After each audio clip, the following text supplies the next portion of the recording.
ఓం శాంతి 14/6/22। मीठे बच्चे 21 जन्मों की पूरी प्रारब्ध लेने के लिए बाप पर पूरा पूरा बलि चढ़ो। अधूरा नहीं, बलि चढ़ना अर्थात बाप का बन जाना।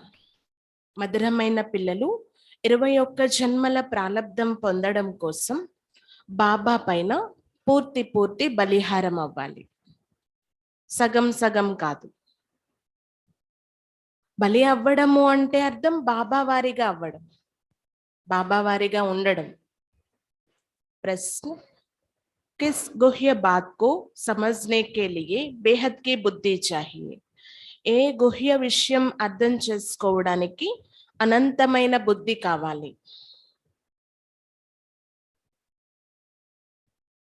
उत्तर, ये बेहद का बना बनाया ड्रामा है जो फास्ट हुआ ఓ డ్రామా.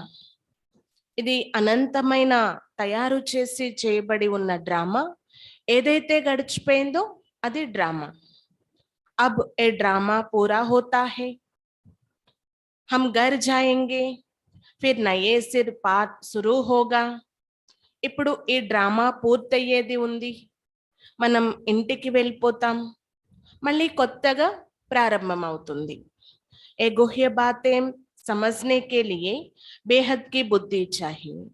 ఈ గుహ్య విషయం అర్థం చేసుకోవడానికి అనంతమైన బుద్ధి కావాలి. బేహద్ రచన కా జ్ఞాన్ బేహద్ కా బాప్ హీ దేతీ హే. అనంతమైన రచన యొక్క జ్ఞానం అనంతమైన తండ్రి మాత్రమే ఇస్తారు. दूसरा प्रश्न, मनुष्य किस बात में हाय हाय कर राड़ी मारते हैं और तुम बच्चे खुश होती है? మానవులు ఏ విషయంలో అయ్యో మొర్రో అంటూ మొత్తుకుంటూ ఉంటారు, కానీ పిల్లలైన మీరు సంతోషంలో ఉంటారు? ఏ విషయంలో?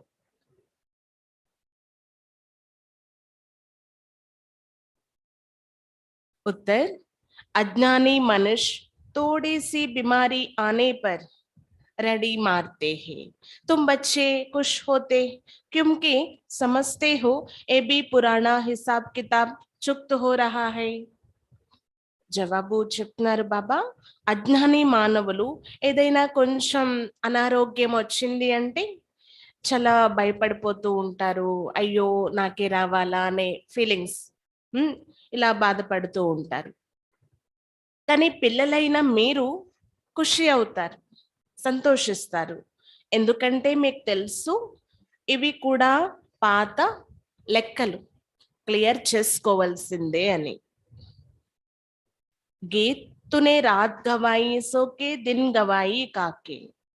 మీరు రాత్రిని నిద్రిస్తూ పోగొట్టుకున్నారు, పగలను తింటూ పోగొట్టుకున్నారు. ఓం శాంతి. वास्तव में ओम शांति कहने की भी जरूरत नहीं, परंतु कुछ ना कुछ बच्चों को समझाना ही होता है, परिचय देना होता है. आजकल बहुत है जो ओम शांति जपते रहते हैं, अर्थ तो समझते नहीं. ओम शांति का आत्मा का स्वधर्म शांत है, ये तो ठीक है, परंतु फिर ओम नमो शिवाय कह देती है, फिर रांग हो गया. वास्तव में इन गीतों आदों को भी जरूरत नहीं है. బాబా చెప్తున్నారు, వాస్తవానికి ఓం శాంతి అనే అవసరం కూడా లేదు, కానీ పిల్లలకి ఏదో ఒకటి అర్థం చేయించడం జరుగుతుంది, పరిచయం ఇవ్వడం జరుగుతుంది. ఈ రోజుల్లో ఓం శాంతి అని జపం కూడా చేస్తూ ఉన్నారు. ఓం శాంతి అని జపిస్తూ ఉన్నారు. అర్థమైతే తెలియదు. ఓం శాంతి అంటే నేను ఆత్మ, నా స్వధర్మం శాంతి అని. ఇది అయితే సరైన పదము, కానీ ఇలా కూడా అంటూ ఉంటారు, ఓం నమ శివాయ అనేసి, శివోహము అని. ఇది రాంగ్ అయిపోయింది కదా అంటున్నారు. అంటే నేనే పరమాత్మను అనేది రాంగ్ అవుతుంది కదా. వాస్తవానికి ఈ పాటల యొక్క అర్థం కూడా ఎవరికి తెలియదు అంటున్నారు. పాటలు అవసరమే లేదు. ప్రపంచంలో మనం చూస్తూ ఉన్నాం, చాలా కనరసము అనేది ఉంది అంటున్నారు బాబా. అంటే వినడానికి వినసంపుగా ఉండాలి అన్నమాట. ప్రాప్తి అయితే ఏమీ కనిపించదు. इन सभी कनरसों में फायदा कुछ नहीं है। मन रस तो अभी ही आता है एक बात का। बाप बच्चों को सम्मुख बैठ समझाते हैं, कहते हैं तुमने भक्ति तो बहुत की, अब भक्ति की रात पूरी हो, प्रभात हो रही है। కనరసం కారణంగా ఏమీ లాభం లేదు. ఇక్కడ బాబా మన రసాన్ని అనుభవం చేస్తున్నారు. మనస్సుతో అంటే హృదయపూర్వకంగా బాబా ప్రేమను, బాబా ప్రాప్తిని అనుభవం చేయిస్తారు. ఎందుకంటే ఇక్కడ బాబా పిల్లల సముఖంగా కూర్చొని ఉన్నారు. ఇంకా బాబా చెప్తారు, భక్తి మార్గంలో మీరు ఎన్నో చేశారు, చేస్తూ చేస్తూ ఆ భక్తి యొక్క రాత్రి పూర్తయి ప్రభాతము అనేది వచ్చేసింది. प्रभात का बहुत महत्व है ना. प्रभात के समय बाप को याद करना है. ప్రభాత సమయం అంటే ఉదయమే చాలా మహత్వపూర్వకమైనది. ఉదయమే బాబాని స్మృతి చేస్తే చాలా బాగుంటుంది. దీనికి చాలా వాల్యూ ఉంది అంటున్నారు బాబా. प्रभात के समय भक्ति भी बहुत करते हैं, माला भी जपते हैं. ये भक्ति मार्ग की రసం చలి ఆతి హే. ప్రభాత సమయంలో భక్తి కూడా చాలా ఎక్కువ చేస్తారు, మాలను త్రిప్పుతూ ఉంటారు. ఈ భక్తి మార్గం యొక్క ఆ ఆచారం ఏదైతే ఉందో ఎక్కడి నుండి అది కొనసాగుతూ వచ్చింది అంటున్నారు. బాప్ कहते हैं बच्चे ये नाटक पूरा होता है फिर रिपीट होता है.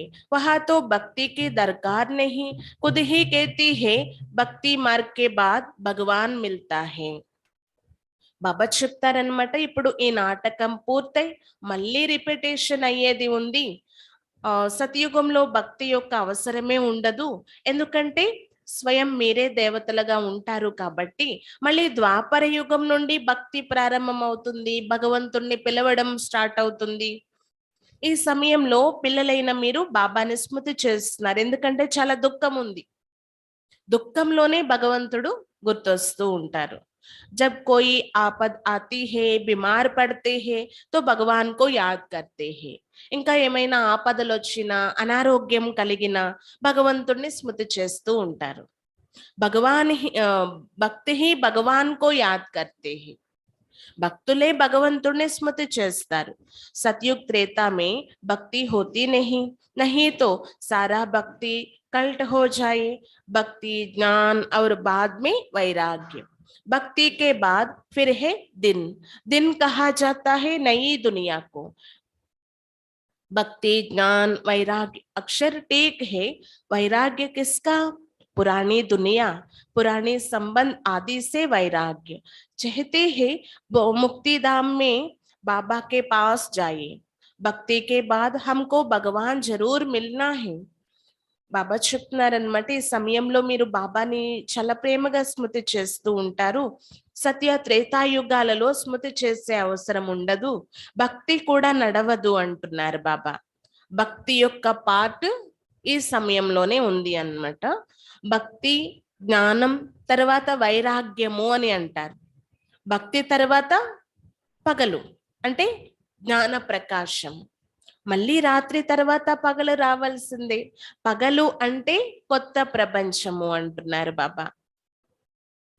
భక్తి జ్ఞానం వైరాగ్యం ఇవి సరైన పదాలే, కానీ వైరాగ్యం దేనిపైన? పాత ప్రపంచం పైన, ఇల్లు వాకల పైన కాదు, జీవితం పైన కాదు, పాత ప్రపంచం పైన, పాత సంబంధాల పైన వైరాగ్యం కలగాలి. అందరూ కోరుకుంటారు ముక్తిలోకి వెళ్ళాలి, భగవంతుడిని కలుసుకోవాలి అని. భక్తి తర్వాత భగవంతుడు లభిస్తారు అని కూడా చెప్తారు. అంటే భక్తుల యొక్క భగవంతుడు తప్పకుండా ఈ సమయంలో లభించేదే ఉంది. భక్తులకు సద్గతి దాతైనటువంటి బాబా వచ్చి గతి సద్గతిని ఇస్తున్నారు. ఇది భగవంతుని యొక్క కర్తవ్యం కూడా. और कुछ करना नहीं है, सिर्फ बाप को पहचानना है. बाप है इस मानव सृष्टि झाड़ का बेस. इसको उल्टा झाड़ कहते हैं. ఇంకేమీ మీరు చెప్పే అవసరం లేదు, కేవలం బాబాని యథార్థంగా తెలుసుకోవాలి. ఈ సమయంలో మానవ సృష్టి ఈ వృక్షం జడిజడీభూతావస్థలో ఉంది, ఫైనల్ స్టేజ్ లో ఉంది. ఈ వృక్షం యొక్క బీజరూపుడు బాబా. దీన్ని ఉల్టా వృక్షము అని కూడా చెప్పొచ్చు. బీజరూపుడైన బాబా పైన ఉన్నారు, దాని ద్వారా వెలువడినటువంటి పిల్లలు అనేక ధర్మాలు నెంబర్ వారీగా ఉంటాయి అంటున్నారు బాబా. అంటే చిన్న విత్తనం ద్వారానే, బీజం ద్వారానే మహావృక్షం వెలువడుతుంది కదా. అలాగే ఈ మానవ సృష్టి రూపానికి ఈ వృక్షానికి ఆధారం కూడా బాబా. ఇవన్నీ అర్థం చేసుకోవడం చాలా ఈజీ అంటున్నారు. అభి తుమ్ జాన్తే హో वेद शास्त्र ग्रंथ आदि पढ़ना, जप तप करना, ये सब भक्ति मार्ग है. ये कोई भगवान को पाने का सच्चा मार्ग नहीं है. మీకు తెలుసు కదా, వేదాలు, శాస్త్రాలు, గ్రంథాలు ఇవన్నీ చదవడం, జప తపోదులు చేయడం భక్తి మార్గం. ఇవన్నీ భగవంతుణ్ణి పొందే సత్యమైన మార్గాలైతే కాదు అంటున్నారు. సచ్చా మార్గతో భగవాన్ హీ దిక్లాతే హీ. సత్యమైన మార్గం అయితే భగవంతుడే చూపిస్తారు. ముక్తి జీవన్ ముక్తి కా, అది కూడా ముక్తి జీవన్ ముక్తి యొక్క మార్గం. तुम जानते हो अब ड्रामा पूरा होता है तो फास्ट हुआ, सो ड्रामा. इस समझने में बड़ी बेहद की बुद्धि चाहिए. ఇప్పుడు పిల్లలైన మీరు డ్రామా కోసం తెలుసుకున్నారు, ఏదైతే గడిచిపోయిందో దాన్ని డ్రామా అని చెప్తారు. ఇవన్నీ బుద్ధి ద్వారా అర్థం చేసుకోవాల్సిన విషయాలు అంటున్నారు బాబా. బేహద్ కా మాలిక్ హీ सारी सृष्टि के आदि मध्य अंत का बेहद का ज्ञान देती है. అనంతమైన మాలికుడే మొత్తం ఈ సృష్టి యొక్క ఆది మధ్య అంత్యం యొక్క జ్ఞానం ఇస్తారు. అదే అనంతమైన జ్ఞానం. उसको कहा जाता है ज्ञानेश्वर रचयिता. ज्ञानेश्वर अर्थात ईश्वर में ज्ञान है. इसको कहते हैं रूहानी spiritual knowledge, God fatherly knowledge. तुम भी गॉड फादरली स्टूडेंट बने हो. बारों बार भगवान वाच तुमको राजयोग सिखलाता हूँ. भगवान टीचर भी ठहरा, तुम स्टूडेंट भी हो, बच्चे भी हो. बच्चों को दादे से वर्षा मिलता है. అనంతమైన మాలికుడుగా బాబా మనల్ని తయారు చేస్తున్నారు. ఈ సృష్టి యొక్క ఆది మధ్య అంత్యం యొక్క జ్ఞానం ఇస్తున్నారు. ఇది అనంతమైన జ్ఞానం అంటున్నారు బాబా. ఇంకా భగవంతుడిని చూడండి, జ్ఞానేశ్వర్ రచయిత అని అంటారు. జ్ఞానేశ్వరు అంటే అర్థం ఈశ్వరుల్లో జ్ఞానం ఉంటుందన్నమాట. దీన్ని ఆధ్యాత్మిక జ్ఞానము అని కూడా చెప్తారు, భగవంతుని యొక్క జ్ఞానము అని కూడా చెప్తారు. భగవంతుడే స్వయంగా జ్ఞానం ఇస్తున్నారు కాబట్టి ఇది భగవంతుని ద్వారా ఉచ్చరించబడిన జ్ఞానం అన్నమాట. మీరు కూడా ఈశ్వర్య విద్యార్థులు అయిపోయారు. ఈశ్వర్య జ్ఞానం బాబా ఇస్తున్నారు. ఆ జ్ఞానం పొందిన మీరు ఈశ్వర్య విద్యార్థులు అయిపోయారు. అనేక సార్లు భగవాన్ వాచ రాజయోగం నేర్పించారు. ఇది పిల్లలైనా మీకు తెలుసు. భగవంతుడే స్వయం టీచర్ కూడా అయ్యారు. మీరు స్టూడెంట్స్, పిల్లలు కూడా స్టూడెంట్స్ కూడా అంటున్నారు బాబా. ఇప్పుడు చూడండి, పిల్లలకి తాతయ్య యొక్క వారసత్వం లభిస్తుంది కదా. ఇది చాలా ఈజీగా అర్థం చేసుకోవాల్సిన విషయం. పిల్లలైన మీరు ఇప్పుడు బ్రహ్మ ద్వారా శివ బాబాకి దత్తత అయిపోయారు అన్నమాట. అందుకే మీకు తాతయ్య నుండి, శివ బాబా తాతయ్య, వారి నుండి వారసత్వం లభిస్తుంది అంటున్నారు. ఒకవేళ పిల్లలు అనర్హులుగా ఉన్నట్లయితే, అర్హులు కానట్లయితే వారు వారసత్వాన్ని ఇవ్వడానికి ఆలోచిస్తారు కదా. తాతయ్య నుండి వారసత్వం ఇవ్వడానికి ఆలోచిస్తారు. దందే ఆది మే జో అచ్చే మదద్గార్ హోతీ హై ఉన్కా హీ హిస్సా లగ్తా హై. అంటే ఆ యొక్క వ్యాపార వ్యవహారాల్లో ఎవరైతే సహయోగిగా ఉంటారో వారికి ఆ వాటా అనేది లభిస్తుంది అన్నమాట. तो तुम बच्चों का भी दादे की मिल्कियत पर हक है और है निराकार. बच्चे जानते हैं हम अपने दादे से वर्षा ले रही है, वही स्वर्ग की स्थापना करते हैं. नॉलेजफुल है. ब्रह्मा विष्णु शंकर को पतित पावन नहीं कहेंगे, और तो देवताएं हैं, उनको सदगति दाता नहीं कहेंगे. और एक ही है, याद भी सभी एक को ही करते हैं. बाप का पता ना होने के कारण कह देती है सब में परमात्मा है. ఇది బాగా అర్థం చేసుకోవాల్సిన విషయం. ఇప్పుడు కంప్లీట్ గా మీరు వారసత్వాన్ని పొందడానికి పురుషార్థం చేయాలి అంటున్నారు బాబా. తాతయ్య నుండి వారసత్వం పొందడం ప్రతి ఒక్కరి హక్కు అన్నమాట. చూడండి, వ్యాపారాలు ఉంటాయి కొంతమందికి. అందులో వాటా అనేది ఆటోమేటిక్‌గా తమ మనవళ్ళకి లభించేస్తుందనమాట. అలా ఇక్కడ కూడా బాబా ప్రాప్తికి మనం అర్హులుగా అయిపోతున్నాం. ఏ దా ఏ యొక్క తాతయ్య ఇతను? ఏ దాదా? నిరాకార తాతయ్య. మనం కూడా మన బాబా నుండి అంటే తాతయ్య నుండి వారసత్వం యొక్క వాటా పొందొచ్చు. స్వర్గ స్థాపన జరుగుతుంది. మరి ఎందుకు పొందకూడదు? మీరు నాలెడ్జ్‌ఫుల్ అంటున్నారు బాబా. బాబా సమానంగా మనం జ్ఞానం నింపుకుంటూ ఉన్నాం. బ్రహ్మ, విష్ణు, శంకరులు ఎవరైతే ఉన్నారు, పతిత పావనుడు అని అనడానికి లేదు. పతిత పావనుడు శివ్ బాబా. వారు దేవతలు అన్నమాట. సద్గతి దాత అయితే ఒక్కరే. వారినే అందరూ స్మృతి చేస్తారు. కానీ బాబా కోసం యథార్థంగా తెలియని కారణంగా అందరిలోని పరమాత్మ ఉన్నారు, అంతటా ఉన్నారు అని చెప్పేశారు. ఒకవేళ ఎవరికైనా సాక్షాత్కారం జరిగిందనుకోండి, హనుమంతుని యొక్క దర్శనం జరిగింది అనుకోండి, ఏమని భావిస్తారు? మాకు హనుమంతుడే భగవంతుడు అని భావిస్తారు. భగవంతుడు సర్వవ్యాపి అని చెప్పేస్తూ వచ్చారు. బాబా చెప్తున్నారనమాట, అన్ని వస్తువులో భగవంతుడు ఉన్నట్లయితే ఇంకా గుడి గోపురాలకి వెళ్ళే అవసరం ఏముంది? ఇది అర్థం చేసుకోవాల్సిన విషయం కదా. మాకు భగవంతుని సాక్షాత్కారం అక్కడ జరిగింది, ఇక్కడ జరిగింది, వారి రూపంలో జరిగింది అని భావిస్తూ ఉంటారన్నమాట. ఇక్కడ అలాంటి కనరసం యొక్క విషయం లేదు. ఇది చదువు, నిశ్చయంతో చదువుకోవాలి. గుడ్డి నమ్మకము అనేది లేదు అంటున్నారు బాబా.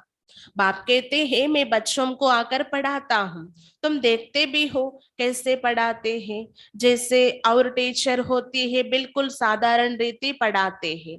बैरिस्टर होगा तो आप समान बैरिस्टर बनाएगा।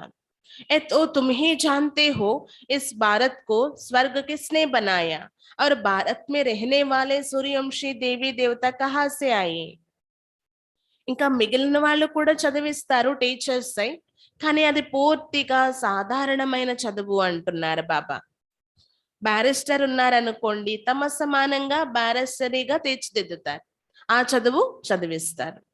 ఇక్కడ భగవంతుడు దేవతలుగా తయారు చేసి చదువు చదివిస్తున్నారనమాట. ఈ భక్తి మార్గము అనేది ఎలా స్టార్ట్ అయింది? భారతదేశం స్వర్గంగా ఎప్పుడు ఉండేది? మళ్ళీ ఎవరొచ్చి తయారు చేస్తారు? ఈ విషయాలన్నీ ఇప్పుడు పెళ్ళైన మీరు తెలుసుకున్నారు కదా. సూర్యవంశీ దేవీ దేవతలు ఎక్కడ ఉండేవారు, మళ్ళీ ఏమైపోయారు? ఇది కూడా పెళ్ళైన మీరు తెలుసుకున్నారు. మానవులకి పూర్తిగా ఏమీ తెలియదు అంటున్నారు బాబా. ఇది సంగమ యుగం అని.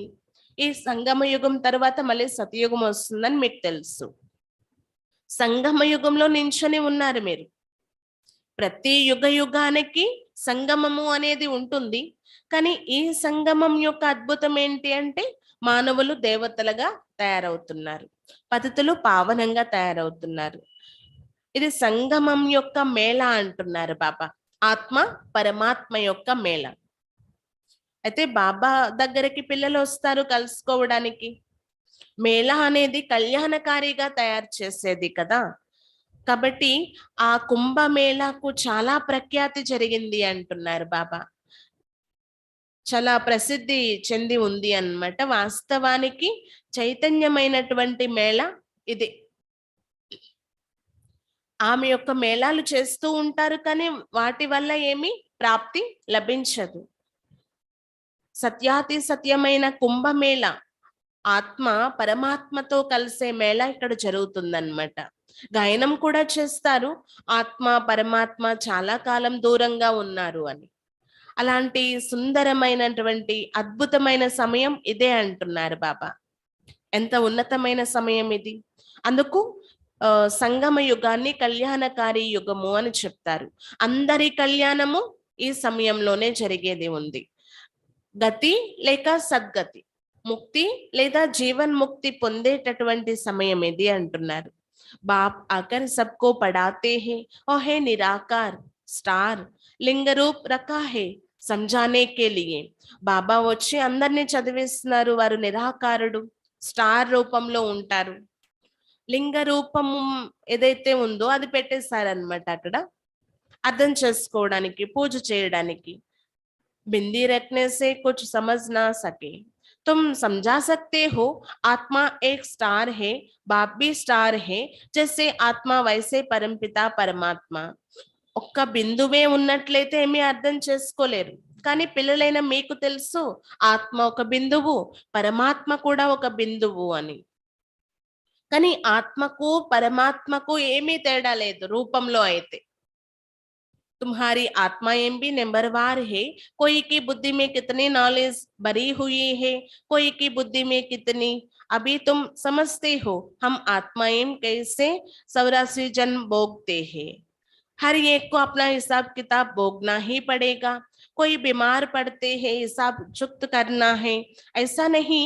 ईश्वर संतान को ये भोगना क्यों होती है, बाप ने समझाया है।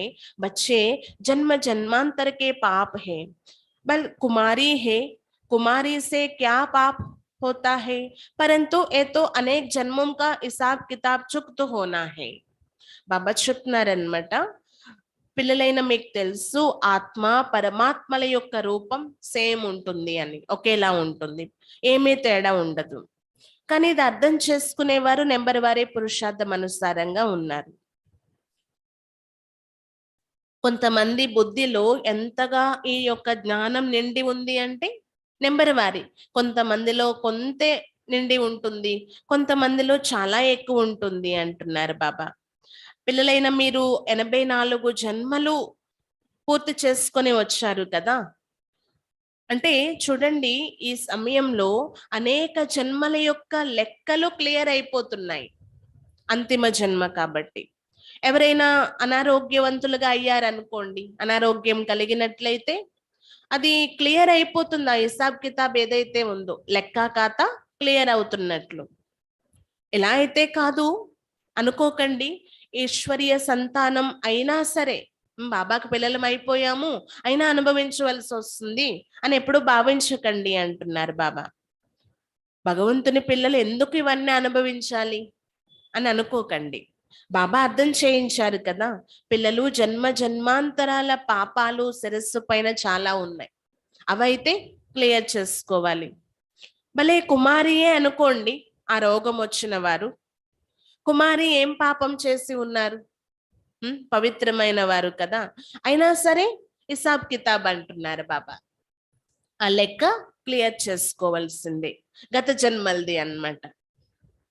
बाबा ने समझाया है इस जन्म में भी किए हुए पाप अगर సునాయంగే नहीं तो अंदर వృద్ధి को पाते रहेंगे। బాబా ఇది కూడా అర్థం చేయించారు, ఈ జన్మలో చేసినటువంటి పాపాలు ఏవైనా ఉన్నట్లయితే బాబాకి వినిపించకపోతే అవి ఇంకా వృద్ధి అవుతూ ఉంటాయి। बदला देने से फिर वो वृद्धि नहीं होगी। सबसे नंबर 1 भारत पावनता, अब भारत सबसे पतित है। అది మార్చుకోవాలనుకుంటే బాబాకి చెప్పి క్లియర్ చేసుకోవచ్చు, లేదు అంటే ఇంకా వృద్ధి అయిపోతూ ఉంటాయి అంటున్నారు। అన్నిటికంటే భారతదేశం పావనంగా ఉండేది, నెంబర్ 1 గా ఉండేది, ఇప్పుడు చూడండి భారతదేశం పతితంగా అయిపోయింది। तो उन्हों को मेहनत भी जास्ती करनी पड़ती है, जो सर्विस बहुत करते हैं समझ सकते हैं हम ऊंच नंबर में जाऊंगा। కాబట్టి భారతదేశాన్ని పరివర్తన చేయడం కోసం భగవంతుడే స్వయం రావాల్సి వచ్చింది। ఎవరైతే చాలా మంచి సేవ చేస్తారో వాళ్ళు అర్థం చేసుకోవచ్చు కూడా మేము ఉన్నతమైన పదవి పొందుతాము అని। కుచ్ హిసాబ్ కితాబ్ రహా హువా హోగా తో భోగ్నా పడేగా, మరి ఏమైనా లెక్కలు ఉండిపోయినట్లయితే అవి క్లియర్ చేసుకోవాలి। సేవ చేస్తే అవన్నీ క్లియర్ అయిపోతాయని అనుకోకండి, సేవ సేవే, ఆ సేవ ద్వారా మనకి పుణ్య ఖాతా జమ అవుతుంది। మరి పాత లెక్కల విషయం ఏంటి, అవి క్లియర్ చేసుకోవాలి ఏదో ఒక రూపంలో। और भोगना भी खुशी खुशी से, खुशी से भोगी जाती है। अज्ञानी मनुष्यों को तो कुछ होता है तो एकदम हाय हाय कर रड़ी मारने लग पड़ते हैं, यहाँ तो खुशी से भोगना है। బాబా చెప్తున్నారు ఈ జ్ఞాన శక్తి యోగ శక్తి కారణంగా లెక్కలైతే క్లియర్ చేసుకోవలసే ఉంది, కానీ ఖుషీగా చేసుకుంటాం। ఆ బాబా శక్తి యొక్క సంతోషంలో మునిగి మనం ఖుషీగా అది క్లియర్ చేసుకోవడం ద్వారా ఆ ప్రభావం అనేది అంతగా మన పైన పడదు. దుఃఖం యొక్క ప్రభావం, బాధ యొక్క ప్రభావం. కానీ అజ్ఞాని మనుషులు చూడండి, ఏదైనా చిన్నది వ్యాధి వచ్చింది, అనారోగ్యం కలిగిందంటే హై చేస్తూ, అంటే చాలా అలజడిలోకి వచ్చేసి అయ్యో మొర్రో అని మొత్తుకుంటూ చాలా హడావడి పడిపోతూ ఉంటారు. కానీ ఇక్కడ ఖుషీగానే క్లియర్ చేసుకోవాలి అంటున్నారు. మనమే పావనంగా ఉండేవారిని మనమే మళ్ళీ పతితంగా అయిపోయాము. ఇక్కడ చూడండి ఎంత పెద్ద పాత్రను అభినయిస్తుందో ఆత్మ. అయితే ఇప్పుడు పిల్లలైన మీరు అర్థం చేసుకున్నారు కదా, మనమే చాలా ఎక్కువ ఈ సమయంలో పతితంగా అయిపోయి ఉన్నాము అని. కాబట్టి చాలా ఎక్కువ శ్రమ చేయాలి పావనంగా అవ్వడం కోసం. ఆశ్చర్యపోకండి అంటున్నారు బాబా. ఫలానా వాళ్ళకి ఈ రోగం ఎందుకు వచ్చింది అసలు?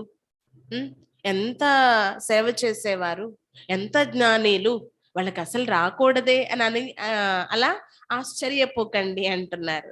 రే దేఖో కృష్ణ కా భీ నామ్ గాయా హువా హై, సంహారా గోరా చిత్ర బనానే వాలే తో సమస్తే నహీ. రే చూడండి, కృష్ణుడి యొక్క నామం కూడా ఎంతో గాయనం ఉంది, కానీ వారు శ్యాముడుగా అయ్యారు, మళ్ళీ సుందరంగా అయ్యారు. చిత్రాలు తయారు చేసే వారికి కూడా ఏమీ తెలియదు. నల్ల చిత్రం, తెల్ల చిత్రం తయారు చేస్తారు, ఎందుకలా అనేది వారికి కూడా తెలియదు అంటున్నారు. ఓ తో రాధేకో గోరా కృష్ణకో సంహారా దికాతే. అంటే కలిసి ఉన్న చిత్రంలో కూడా రాధని తెల్లగా చూపిస్తారంట, కృష్ణుడిని నల్లగా చూపిస్తారంట. అదెలా సాధ్యం? సమస్తే హే రాధే కుమారి హే తో ఉన్కా మాన్ రక్తే హే. ఇలా కూడా అనుకుంటారంట, రాధా కుమారి, అందుకే ఆమె గౌరవం ఉంచుతారు. సమస్తే హే ఓ कैसे काली होगी, इन बातों को तुम समझते हो, जो देवता कुल के थे वो अब अपने को హిందూ ధర్మకే సమజ్ రహీ హే. అంటే కుమారి కదా, అందుకు నల్లగా ఎందుకు అవుతారు అని భావిస్తారు. ఈ విషయాల యొక్క యథార్థ అర్థం మీకు తెలుసు అంటున్నారు. దేవతా కులస్తులైనటువంటి వారు ఎవరైతే ఉన్నారో వారే ఇప్పుడు హిందువులు అని భావిస్తూ ఉన్నారు.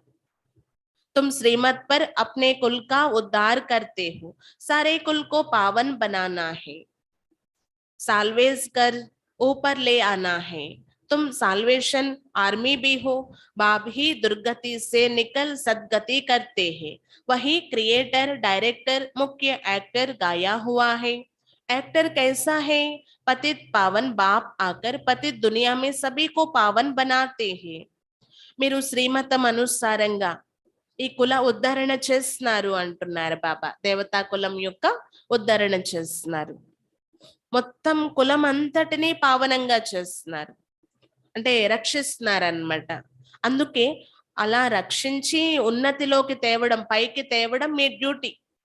మీరే అసలైన సాల్వేషన్ ఆర్మీ అంటున్నారు, అంటే రక్షక దళాలన్నమాట.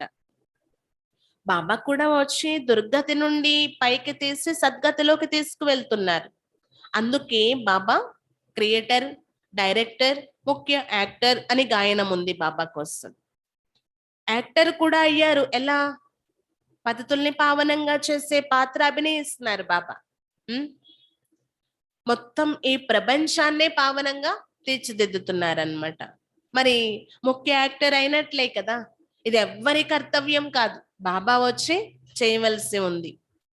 బ్రహ్మ విష్ణు శంకర్ కో కోయి కరణ్ కరావన్హార్ నహీ కహెంగేనా.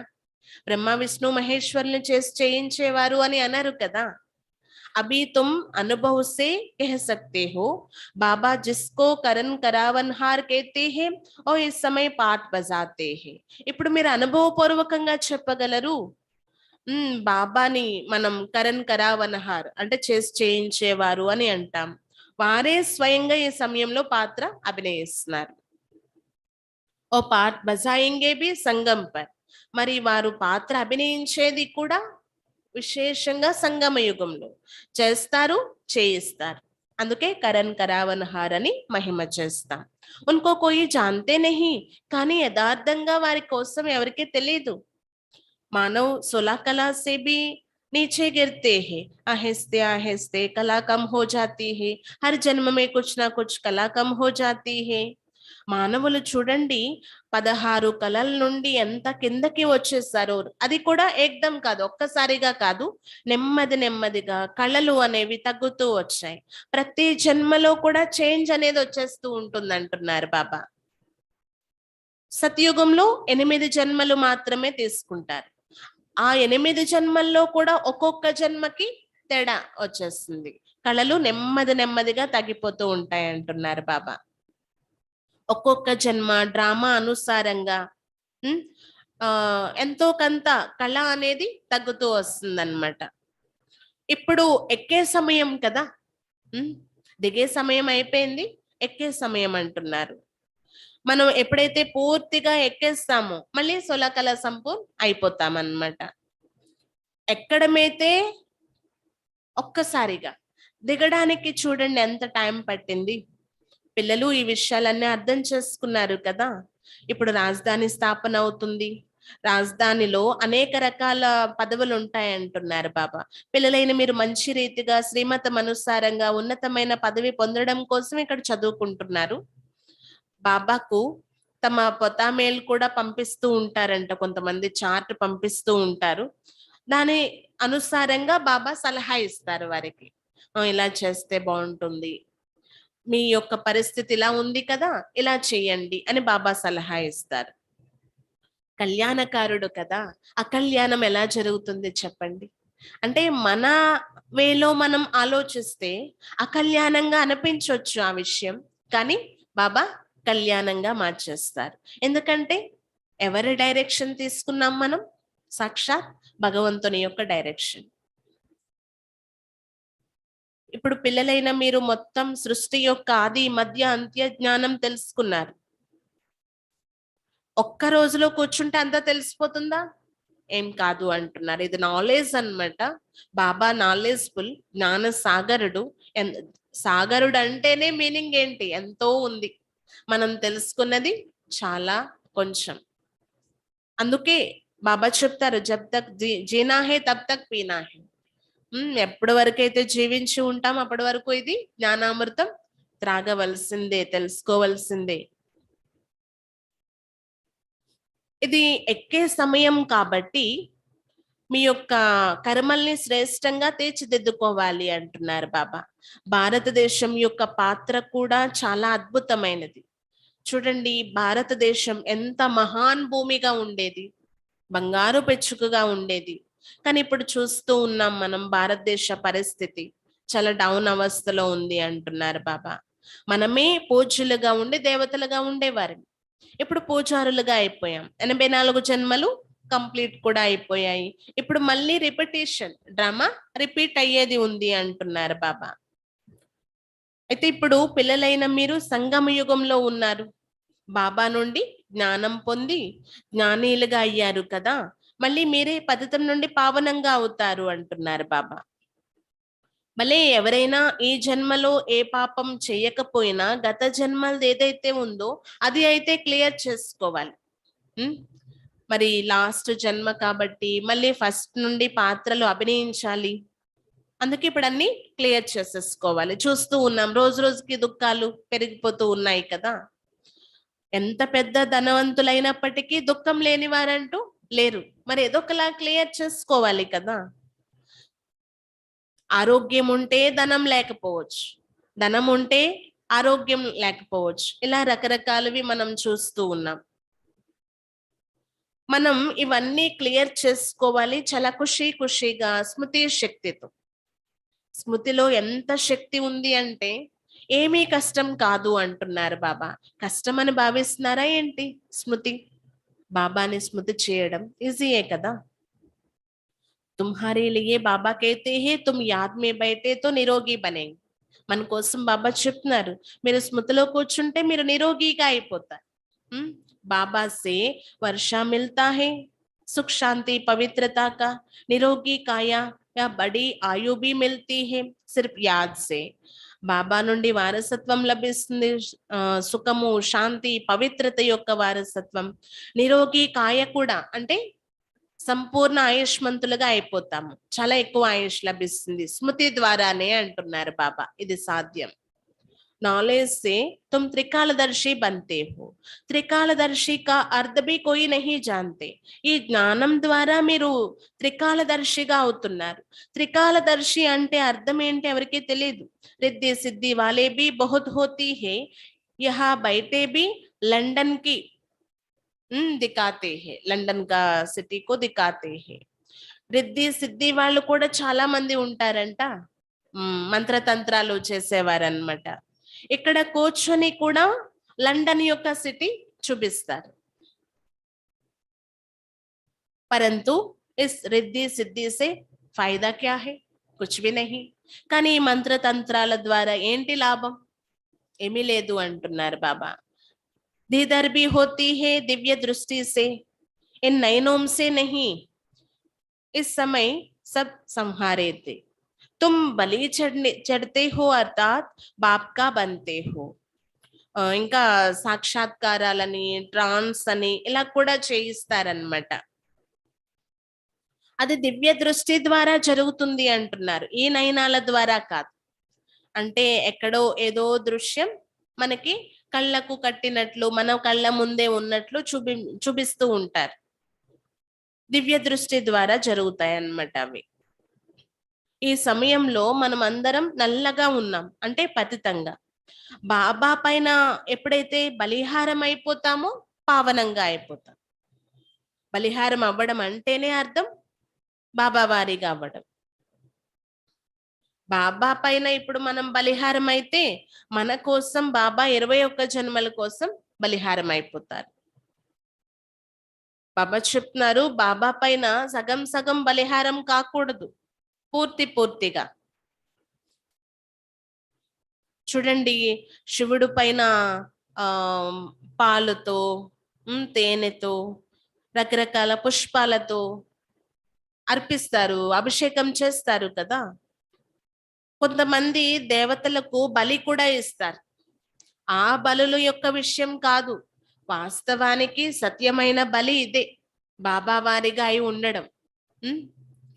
అంతేకాని ఏ జీవరాశిను అర్పించడం, దాన్ని సంహరించడం కాదు అంటున్నారు బాబా.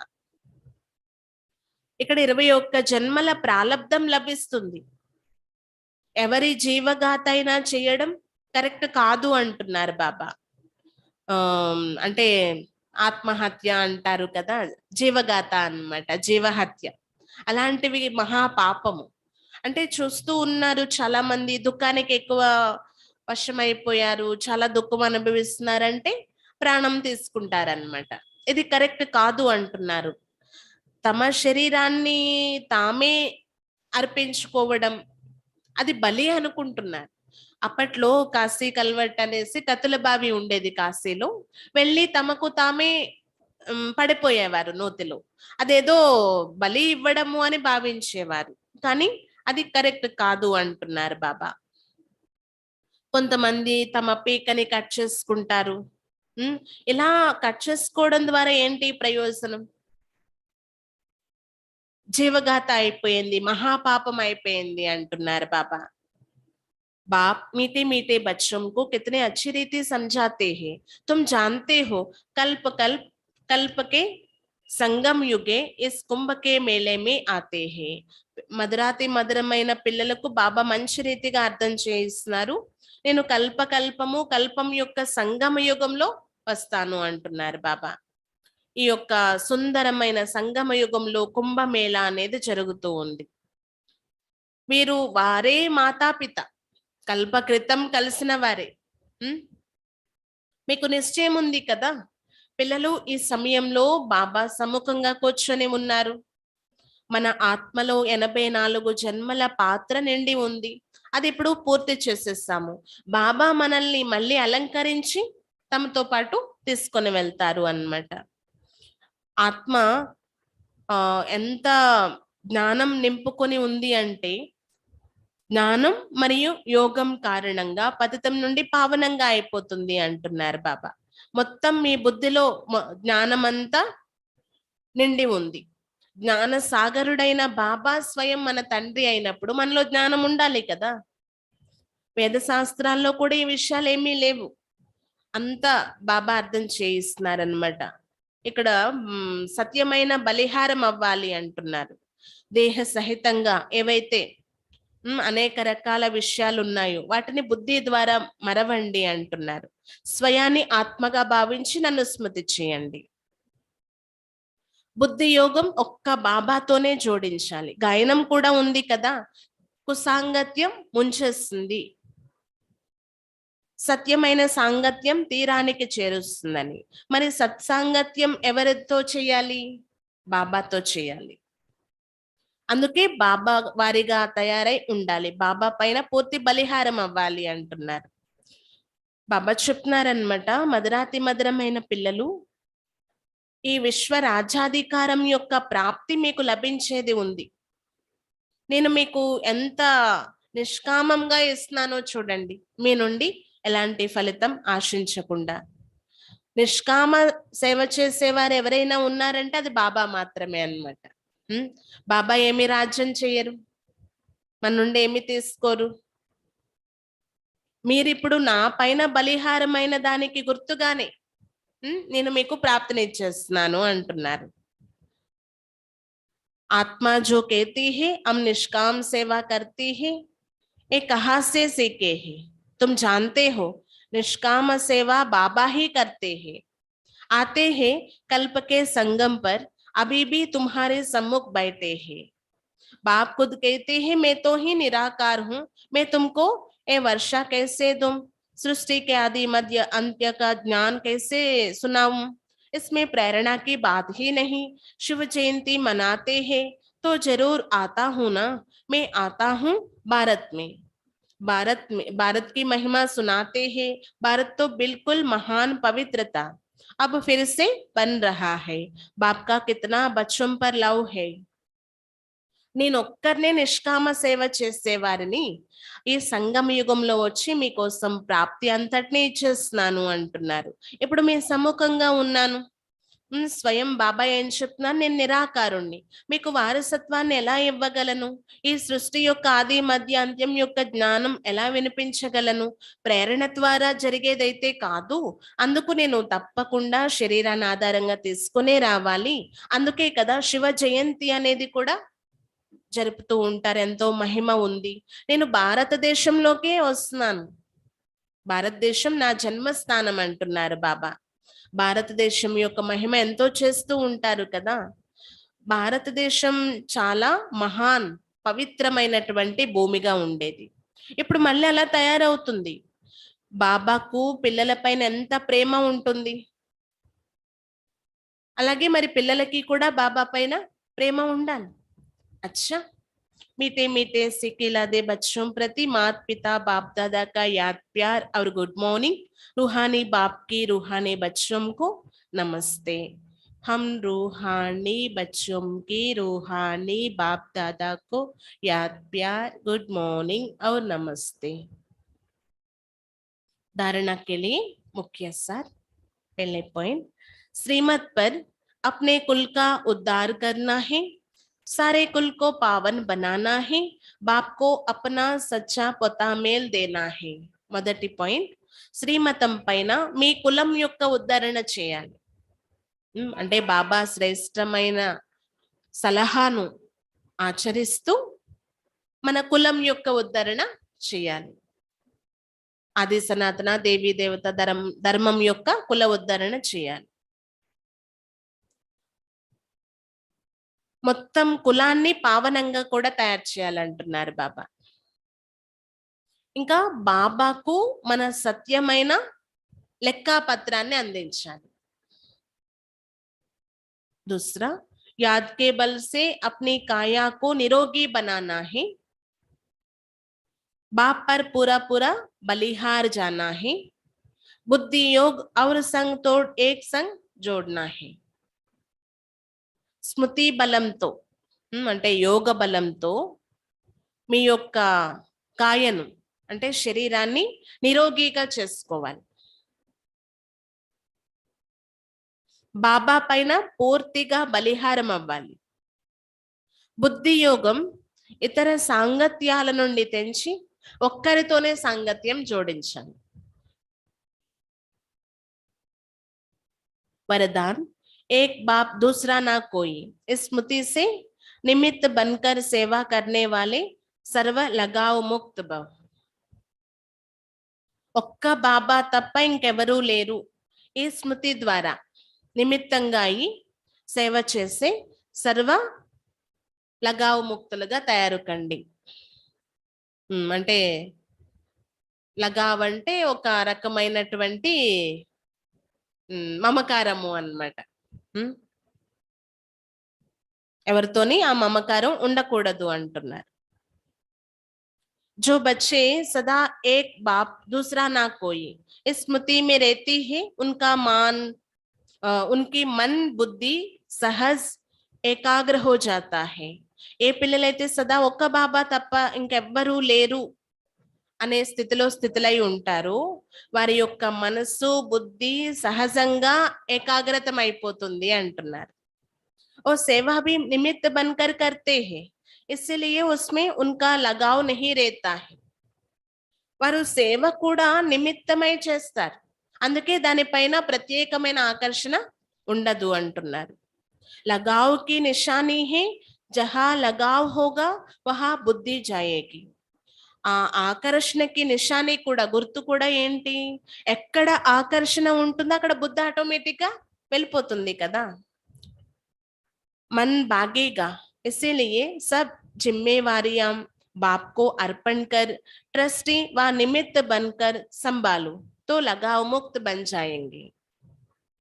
ఎటువైపు ఆకర్షణ ఉందో అటు మనసు పరుగులు తీస్తుంది, అందుకే అన్ని బాధ్యతలు బాబాకు అర్పణ చేసి ట్రస్టీగా నిమిత్తంగా అయ్యి సంభాలించండి. అప్పుడు ఆటోమేటిక్ గా చాలా ఈజీగా ఆకర్షణ ముక్తులుగా అయిపోతారు అంటున్నారు బాబా. ఒక్క బాబా తప్ప ఇంకెవ్వరూ లేరు అనే ఈ స్మృతి ఆధారంతో నిమిత్తమై సేవ చేసేవారే ఆకర్షణ ముక్తులు కాగలరు అంటున్నారు. स्लोगन, विघ्न ही आत्मा को बलवान बनाते हैं, इसीलिए विघ्नों से डरो मत. విఘ్నాలే ఆత్మను బలవంతంగా చేస్తాయి, అంటే బలమైన వారిగా తయారు చేస్తాయి. కాబట్టి విఘ్నాలను చూసి భయపడకండి. విఘ్నాలే ఆత్మను బలమైన ఆత్మగా తయారు చేస్తాయి, కాబట్టి విఘ్నాలను చూసి భయపడకండి. ఓం శాంతి.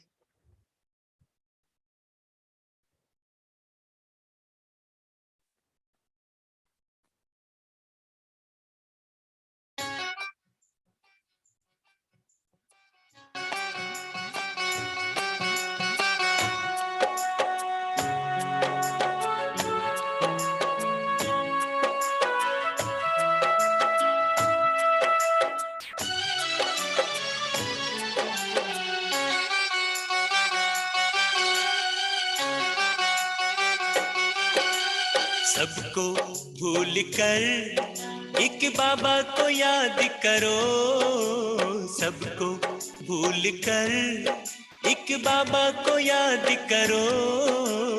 अपना जीवन आबाद करो,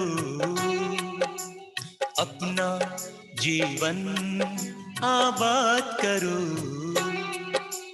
सबको भूल कर एक बाबा को याद करो, सबको भूल कर एक बाबा को याद करो. अपना जीवन आबाद करो, अपना जीवन आबाद करो.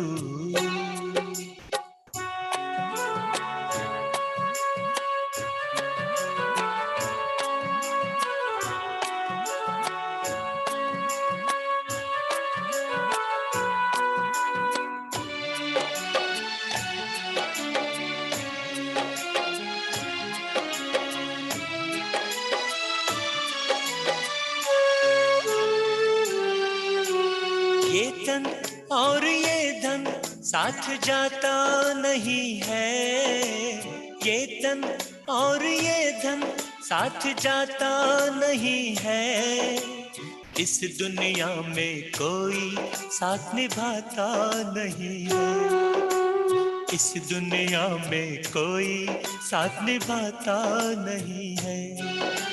समय बड़ा है कीमती,